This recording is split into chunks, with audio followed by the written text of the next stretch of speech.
June 1944. Along the hedgerows of Normandy, German soldiers crouched in the ditches they had carved into the French countryside.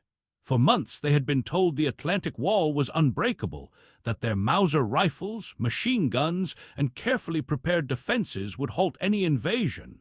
What they did not anticipate was the storm of firepower that would come from a weapon many of them had never even heard of, the American M1 Garand. The semi-automatic rifle, with its distinctive metallic ping as an empty clip ejected, would soon alter their perception of battle itself. On paper, the German Mauser Kar98k was a precision weapon. Rugged, accurate, and proven over decades of service, it had been the backbone of the Wehrmacht infantry since the war began. German soldiers trusted it, and they had reason to. Yet in the crucible of close combat, the bolt-action system demanded deliberate time between each shot. Fire, pull back the bolt, chamber another round, fire again. In isolation, this rhythm seemed manageable. But when the Americans arrived carrying rifles that spat out shot after shot without pause, the battlefield tempo shifted in ways the German defenders could hardly comprehend. Survivor accounts describe the confusion. One German infantryman, stationed near St. Lo, recalled thinking the Americans carried machine guns because the fire was so rapid and constant.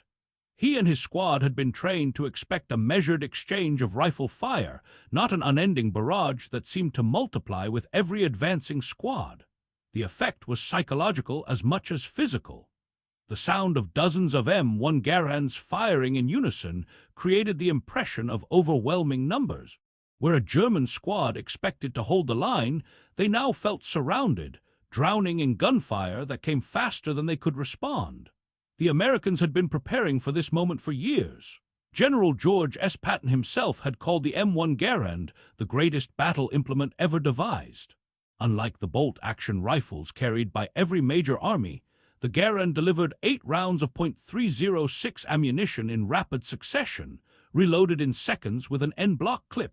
Soldiers needed no mechanical mastery, no training in finesse. The rifle was intuitive, simple, and devastating in skilled hands. Entire platoons could unleash sustained fire that chewed through German positions with a speed that defied expectations. For defenders who had been told that democracy produced weak soldiers, the Garand was a shattering rebuttal. Imagine the German perspective. One moment the fields are quiet, punctuated only by distant artillery. Then the hedgerow erupts, bursts of fire so steady it feels mechanical, as though every bush conceals a machine gun nest. German officers tried to rally their men, insisting that the Americans were few in number. But soldiers knew what they heard and what they saw, comrades collapsing before they could cycle their bolts, squads pinned in place by fire that seemed endless. The battlefield equation had changed, and the Garand was rewriting it in real time. By the end of that first week in Normandy, word spread among German units. The Americans carried a rifle unlike anything in the Reich's arsenal. It was not a curiosity nor a gimmick, it was an industrial answer to the problem of fire superiority. And it left the Wehrmacht stunned, realizing that in every exchange of rounds, the math was against them. The difference became most apparent in the hedgerow battles of Normandy. These natural fortresses of thick earthen banks and tangled brush forced soldiers into brutal, close-quarters firefights. For German defenders, accustomed to carefully measured shots with their Mausers, every engagement felt like being caught in a storm of steel. The Americans fired without pause, pressing their advantage with rifles that spat round after round as though each man carried his own light machine gun. One German sergeant later confessed that his men were convinced the Allies had cheated some law of physics. "We thought every American was armed with a weapon reserved for elite troops," he said. "It seemed impossible for ordinary infantry to fire so much, so quickly." In reality, there was no deception, just a different philosophy of war. The United States had placed its faith in mass production, ensuring that every soldier carried not only a rifle, but a technological edge that magnified his presence on the battlefield. Where a German platoon might expect to match fire with fire, they suddenly found themselves outpaced before the fight even began. The Garand's semi-automatic action meant that American infantry could suppress enemy strongpoints almost instinctively. A soldier needed only to aim, pull the trigger, and watch his target fall. The seconds saved between shots accumulated into a devastating advantage. Multiply that by squads, by platoons, by battalions, and the math was undeniable.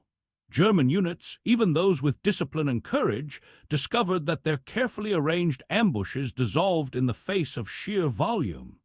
Every time they tried to lift their heads from cover, a wall of bullets awaited them. Accounts from the German side describe moments of disbelief. Soldiers who had been hardened on the Eastern Front, men who had faced the Red Army in some of the most savage battles of the war, were shaken not by numbers alone, but by the relentlessness of American rifle fire. To them, this was not how infantry battles were supposed to unfold. Bolt-action rifles had set the tempo of modern war for decades. Now, in the orchards of Normandy, that tempo had been broken.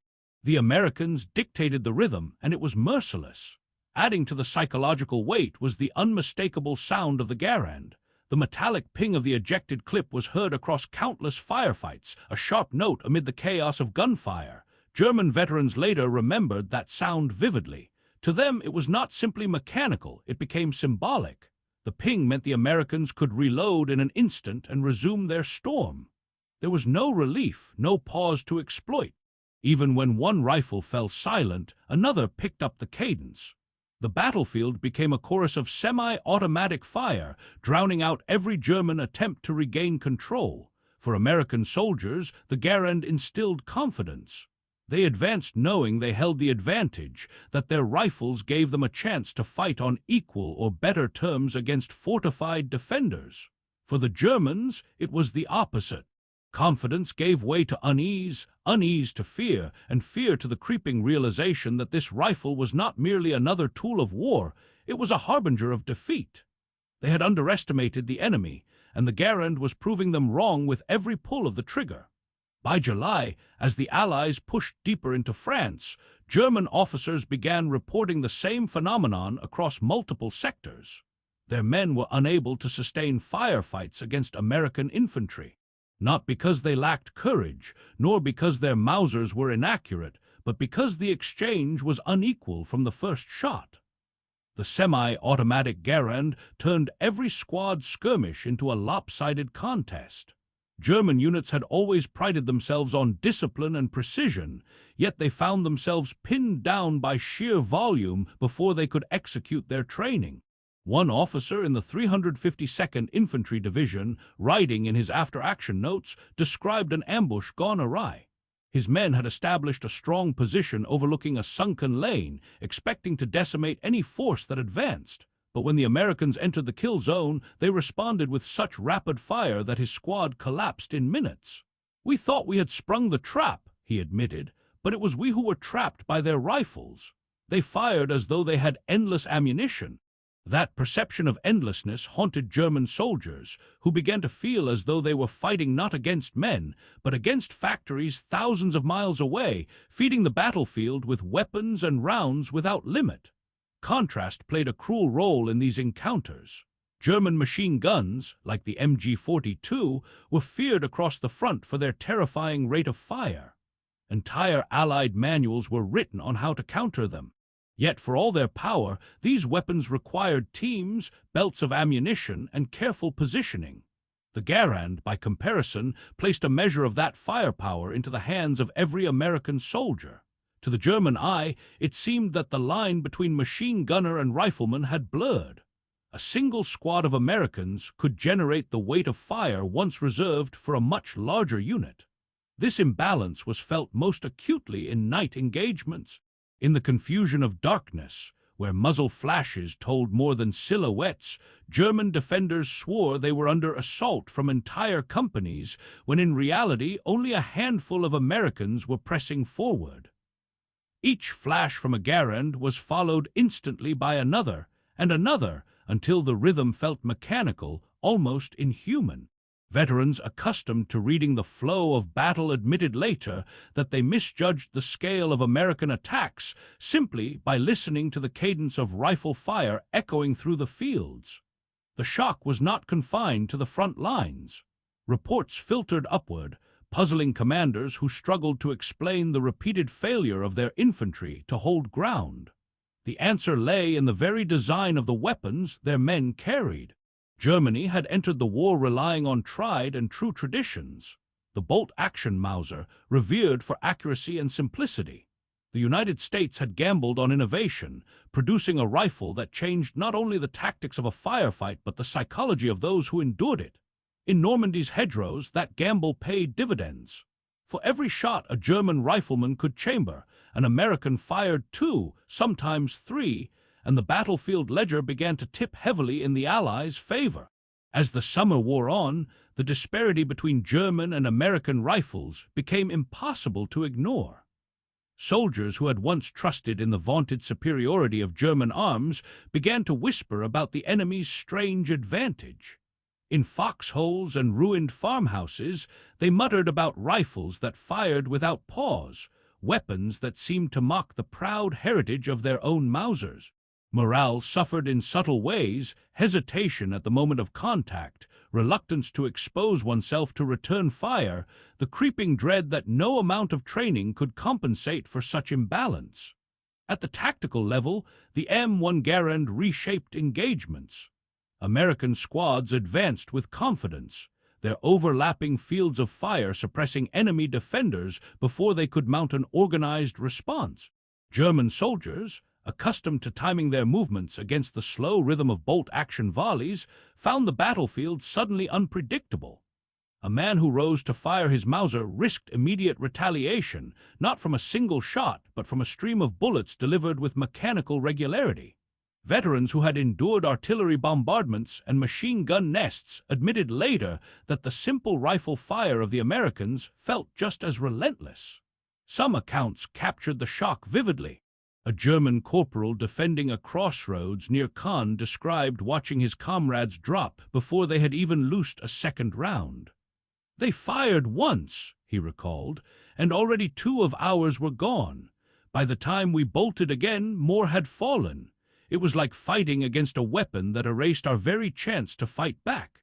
These testimonies, repeated across Normandy and later in the forests of the Ardennes, highlight the crushing psychological impact of facing an opponent who dictated the rhythm of battle with nothing more than a rifle. For the Americans, the Garand became a symbol of industrial might as well as individual confidence. Soldiers advancing through the bocage knew that their rifles gave them an edge. The semi-automatic action allowed them to maneuver aggressively, trading shots without fear of falling behind in volume. This confidence multiplied when paired with superior logistics. Ammunition arrived by the ton, ensuring that no rifleman need hold back. In contrast, German units rationed rounds carefully, their supply lines strangled by Allied air supremacy. The imbalance was not only mechanical, it was systemic.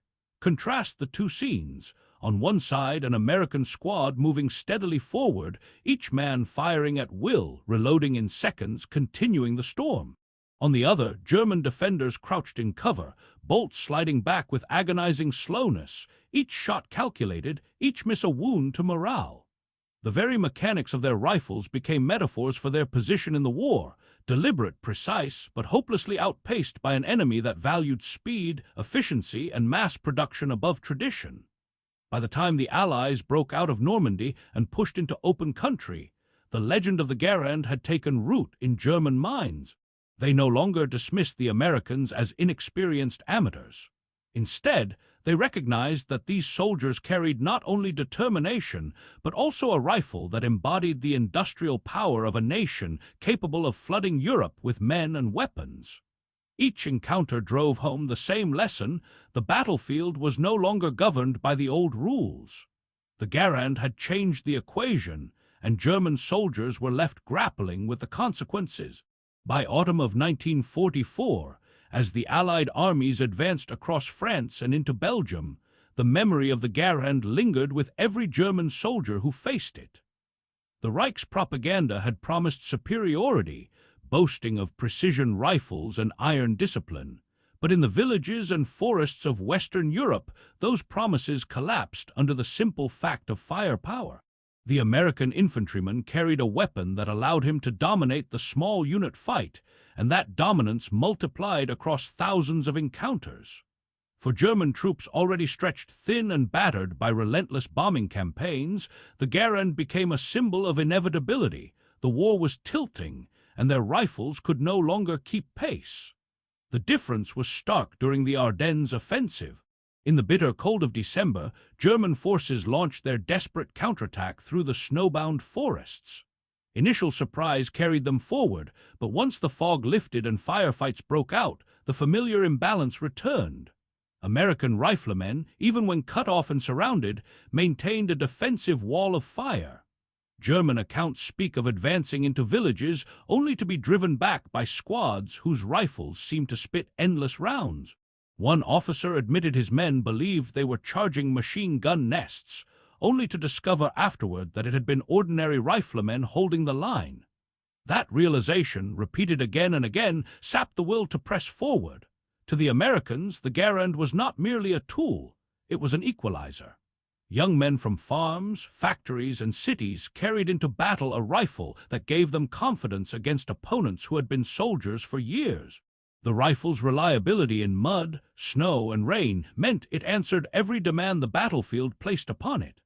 Its ease of use meant replacements could be trained quickly, preserving the relentless tempo of Allied advances. In a war where industrial capacity often mattered more than tactical brilliance, the Garand was both product and proof of that capacity. Historians often debate whether a single weapon can shape the outcome of a global conflict. The truth is more complex, but testimonies from both sides confirm that the Garand left a profound impression. German veterans later admitted that it unsettled them deeply, undermining the confidence they once placed in their own superiority. American veterans, by contrast, spoke of their rifle with a reverence usually reserved for comrades. They credited it not only with saving their lives, but with giving them the courage to push forward when every instinct told them to stop. In that sense, the Garand was more than steel and wood. It was a psychological weapon as much as a physical one. By war's end, when German prisoners stacked their Mausers alongside captured Garands, the difference between past and future was clear. The bolt-action rifles represented an era already fading, while the semi-automatic Garand pointed toward what modern infantry combat would become. For the soldiers who had faced it in the fields of France, the forests of Belgium, and the ruins of Germany, the memory endured. They had entered battle believing their weapons and training gave them the edge. They left convinced that the Americans had brought something new to warfare, something they could not match. The Garand had not won the war alone, but for those who faced its fire, it felt like a turning point written in every echoing shot.